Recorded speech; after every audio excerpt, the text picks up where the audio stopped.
Hey guys, it's Johnny here at Powerlifting Garage. Today we're going to play with the Maverick, which I've had a couple comments about seeing my Maverick in the background. We are going to install a new shifter. I just got a B&M Z-gate shifter.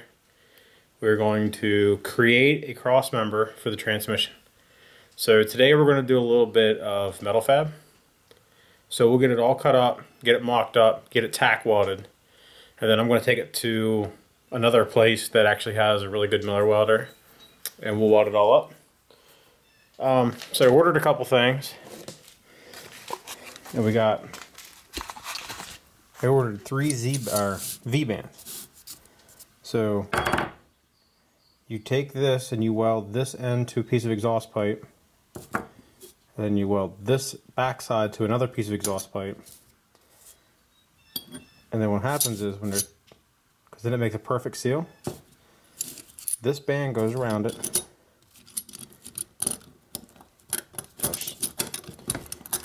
I'm not going to do that. But then it tightens up kind of like an exhaust pipe clamp. It makes a really good seal. A lot of people use these for the backside of turbos for the downpipes. But the Maverick has the old school 2-bolt exhaust manifolds.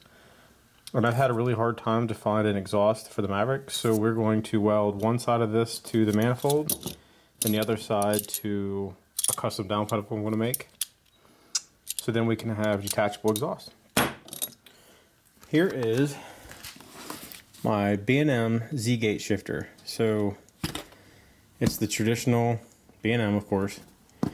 This little knob, when you pull up on it, it allows you to go backwards in gear, so park, reverse, neutral, drive. But to go forward, you can just hit it. It'll click forward up until drive, and go from drive to reverse. You have to pull up on that knob. And then I had to get the Ford C6 adapter plates, which I don't think we're going to be able to use this piece, but we need this bracket in the background. And then a friend of mine decided to wreck his Infinity.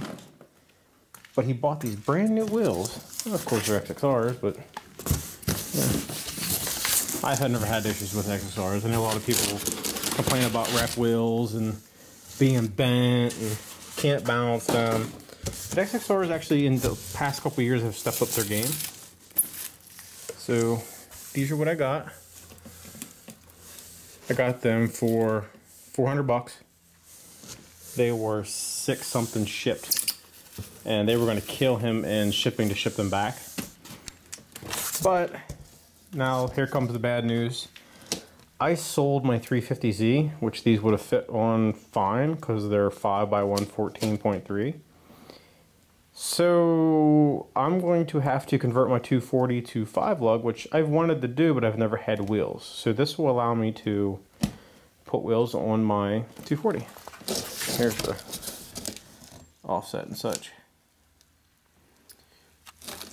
So stay tuned and we'll get the car in here and get it jacked up and get started on it.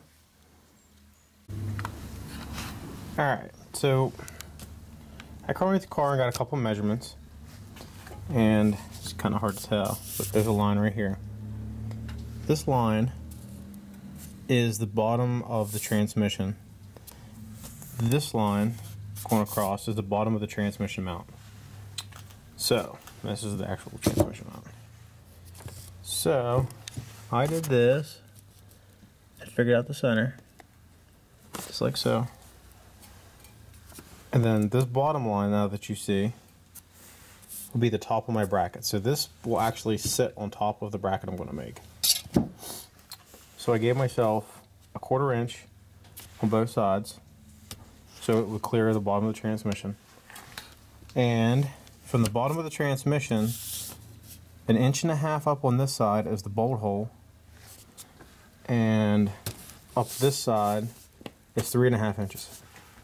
So I'm going to take a piece of metal, square tubing, and I'm going to have to notch it so it can tilt up like this, and then notch this side so it can tilt up like this.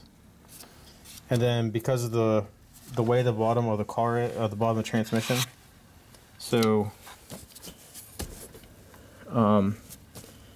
So if you're looking straight on to where these mount on, not where the bolt is, but from this side, it's like this, and then the bolt goes through the frame. So I'm going to have to take flat steel, and whenever I bring my square back up like this, I'm going to have to take flat steel and weld it to the back side of this and drill holes through it. So that way when it comes up to here, it'll be square tubing the whole way up to here, and then from here, like say 2 inches down or so, from here to here will be flat steel, and then this will be welded on all 4 sides, then the hole, and then that should hold my crossover. So I have these angles now. I'm going to take a piece of square tubing, notch it, and then tilt it up, tack weld it, crawl back underneath the car, make sure everything's square the way it needs to be. And if it's where it needs to be, and not to cut anything off these ends, then I'm going to take square stock, tack weld it on the outside, crawl there, drill a hole, and make sure everything fits. So I'm going to get the square tubing out here, and I'm going to figure out how I have to notch it, and then I will film the angle that I need to do to get this and show you guys. Alright. Alright, so here's the square tubing I'm going to use. So what I did was I laid it down here, and then I took carpenter square, and this angle right where these 2 lines meet is 45 degrees. I can't see it. It's a 45-degree angle. So this notch is going to be really easy. So if I want this to go up at a 45-degree angle, I have to cut 45-degree in it. So what I did was I took this, I come in 4.5 inches, which from the bottom of this, top of this mount up to here is 4.5 inches. So I did that, made a straight line. Take a square, put it in here. You'll notch that like that. Do the same on the other side. The same length, same angle, and then you have to go straight across. So I will cut straight down through here. I will cut these, and then I will show you the outcome. Alright, so after some trial and error, we got the gaps where we needed them on both sides. So now we're going to take a piece of flat metal, and we're going to weld it on the end like that and drill the hole for the bolt. Then this side will go on like this. Because of the location of the bolt, we can't actually get this corner where it needs to be. And we already have the transmission cross member in, so once we get these in, drill the holes, we'll clamp them in place to verify we have the right spots. We'll mark the holes, drill the holes. We gotta drill the hole through this to bolt the trans member in, and then I'll show you the finished product. Alright, after lots of trial and error and drilling holes and tapping holes and recutting brackets, this is kind of what I ended up with. It's not the prettiest.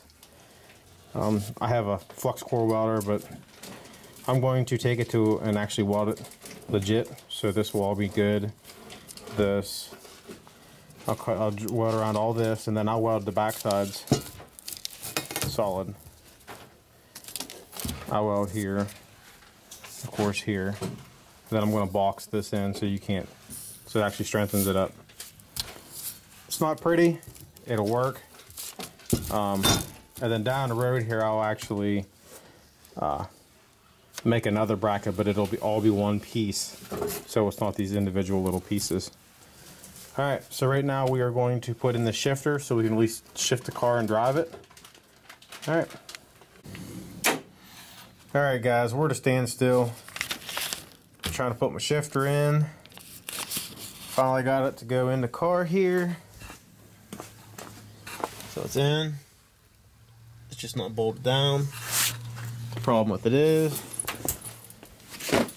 oh, down under here.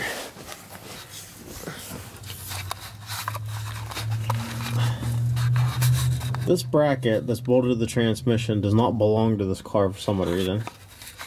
I was only able to get one bolt to go in, and then this hole for the shifter linkage is way too big for that little piece. So I need to go find out from B&M what's up, and then I should be able to come back, and we hopefully should be able to get this together and drive it.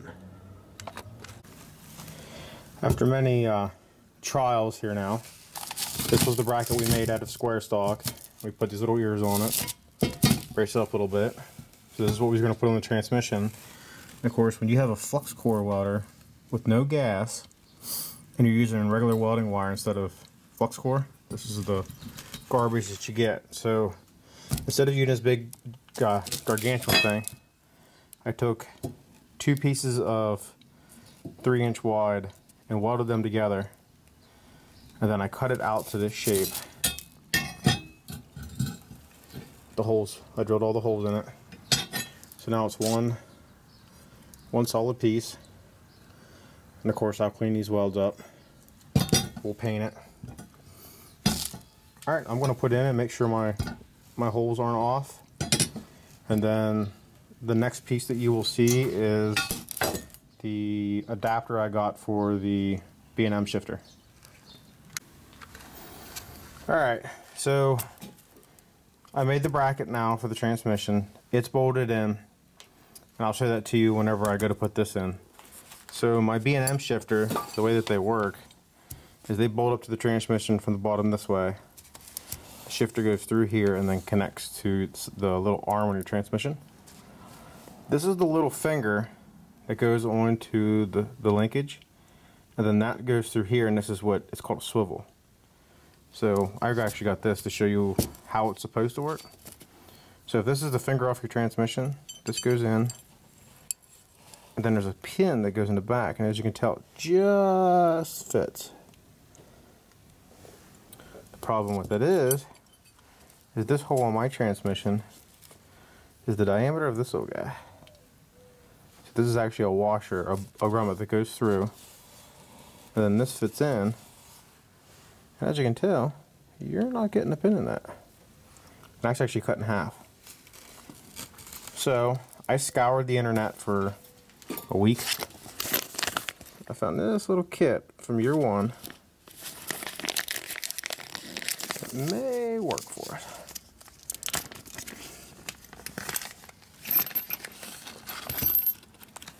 So the way this works is this grommet will go through the metal, which is, I'll tell you what, that is close. And then this thing, see the shaft difference on this?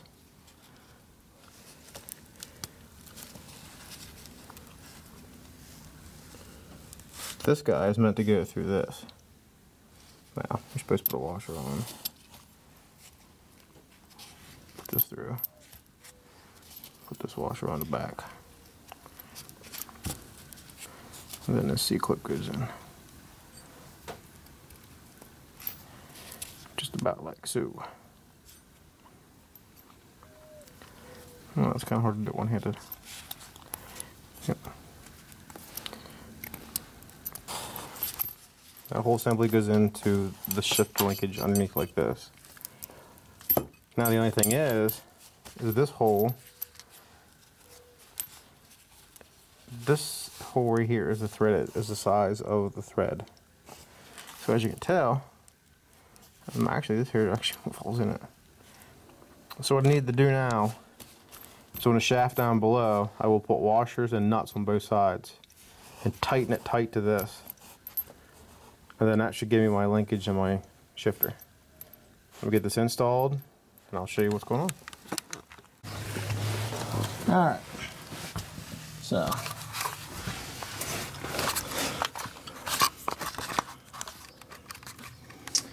the bracket is now in place.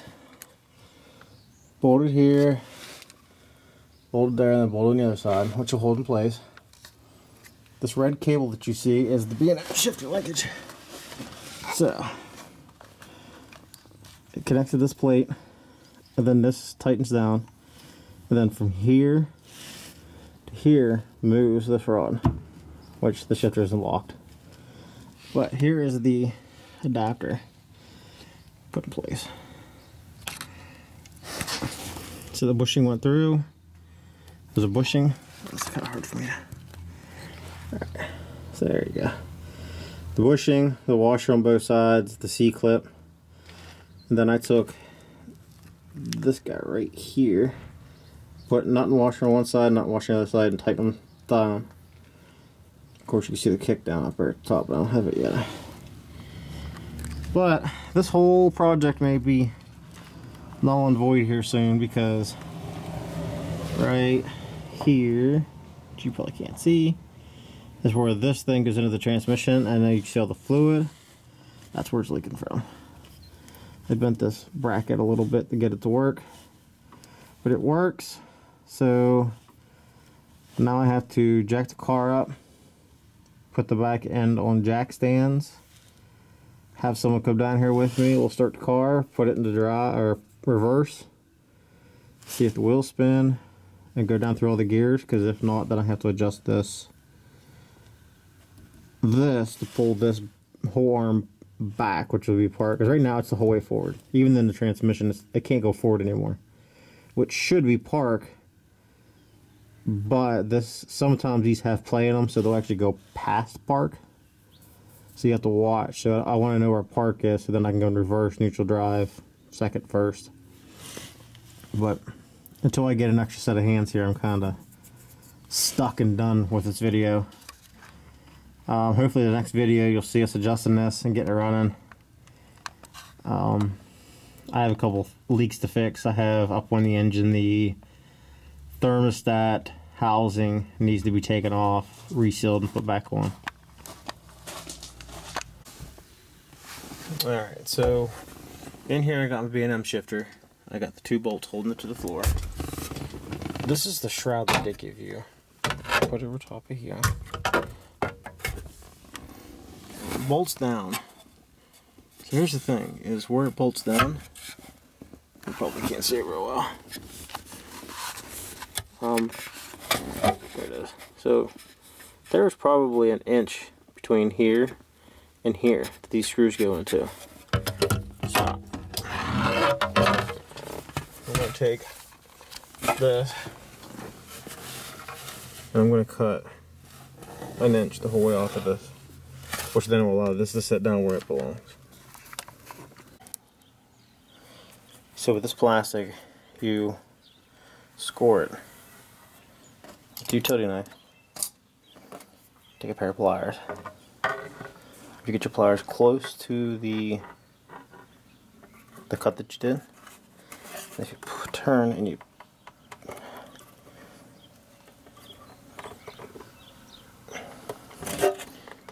as you can see, it's coming apart. You do that across the center.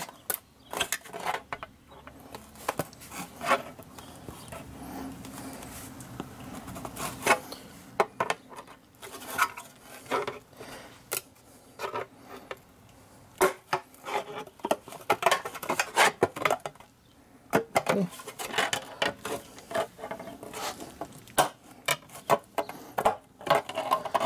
I've already done it on the back here. Just a little questioning at the moment.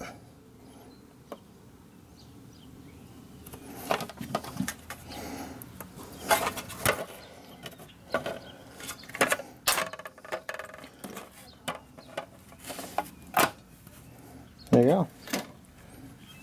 It just knocked off. Now you can take your utility knife and go back, trim up the edges however you need.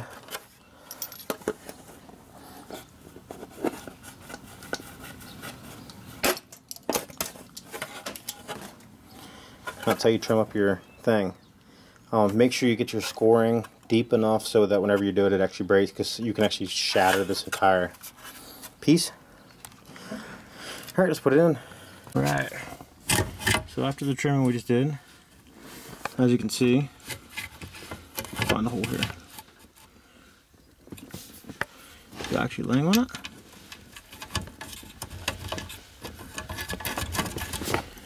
one.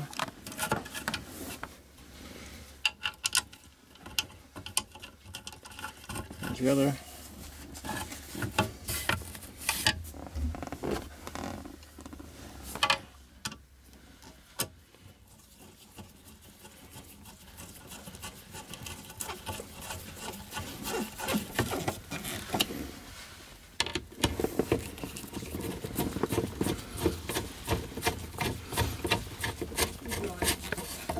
Now there is a selector switch that goes on top of that, but we're not going to put that on yet because we still need to adjust everything. So you run this nut down, run your shifter on.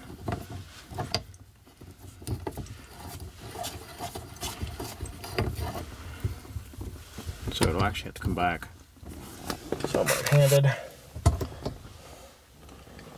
That's close for me. Snug this nut up. There we go.